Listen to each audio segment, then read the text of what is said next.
Pablo কিছুটা clear করে এখনো কিন্তু বিপদ কাটেনি।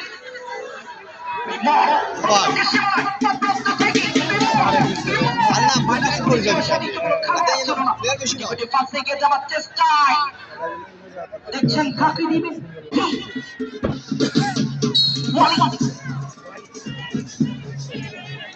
ফাঁসরাকে অতিক্রম করে মাঠের বাইরে থ্রোয়িং।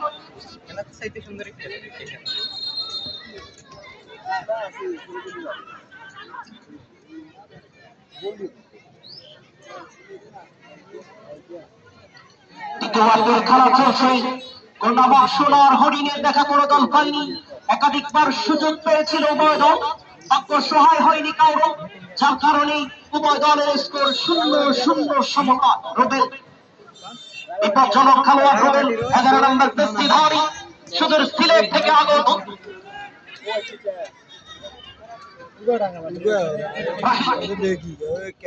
আলতো করে বাড়ানোর চেষ্টা। 8 নম্বর দস্তিধারী হিট করে সামনে বাড়িয়েছিল।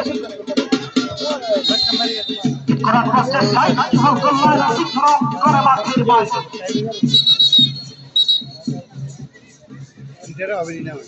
গলাদায় করতে হলে ভালো পাসিং তৈরি করতে হবে।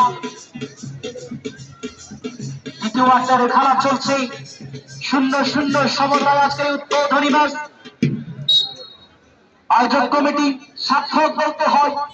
হাজারো দর্শককে এই ফুটবলের মাধ্যমে মুসাফিরের প্রাণ কেন্দ্রে সমবেত করতে সক্ষম হয়েছে। 9 নম্বর দস্তিধারী তৌহিদ ফাঁসরাকে অতিক্রম করে মাঠের পায়। থ্রোয়িং হাফেজিয়া হারার কোণে।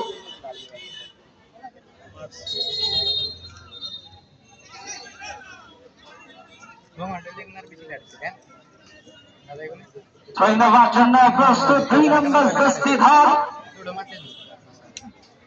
মুর্শিদ সুদূর রাঙ্গামাটি থেকে আগত। দেখছেন কাকে দিবে। উঁচু করে বাড়ালেন সতীর্থ খেলোয়াড়ের উদ্দেশ্যে আক্রান্ত থেকে। রিসিভটা ভালোভাবে হয়নি, বল কল্যাণ অতিক্রম করে মাঠের বাইরে। গোলকিক আরমান একাডেমি মুসাফিরের অনুকূল। পাবলো উঁচু করে বাড়ানোর চেষ্টা।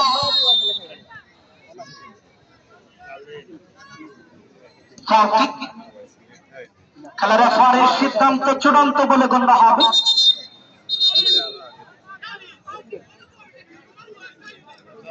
আগামীকালকের খেলায় যে 2 শক্তিশালী দল পরস্পর মোকাবেলা করবেন, সবুজ বাংলা একাদশ বনাম অল স্টার বাপনি।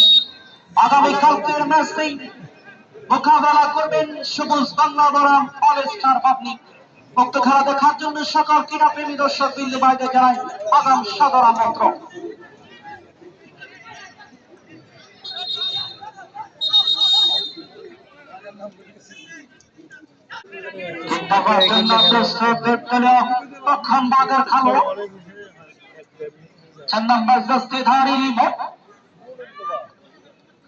দেখা যাক আজকের এই উদ্বোধনী খেলায় কাদের ভাগ্যে রয়েছে জয়ের লেখা। আমি খেলোয়াড়দের দৃষ্টি আকর্ষণ করব, রেফারির ডিসিশনের প্রতি শ্রদ্ধাশীল হবে।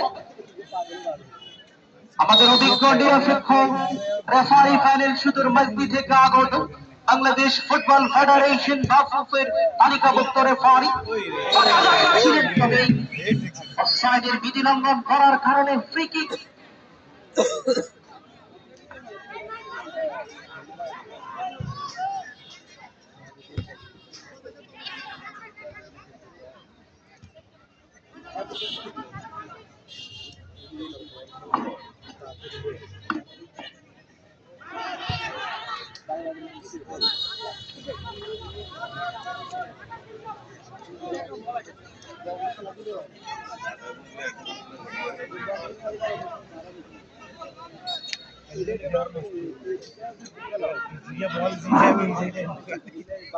দর্শকবৃন্দ, আজকের এই উদ্বোধনী খেলায় এখন আপনাদের সম্মুখে সংক্ষিপ্ত বক্তব্য রাখবেন মুসাফিরের গণমানুষের আপনজন, মুসাফিরের সম্ভাব্য চেয়ারম্যান পদপ্রার্থী, এই এলাকার মাঠে মানুষের নেতা জনাব আব্দুর রহিম।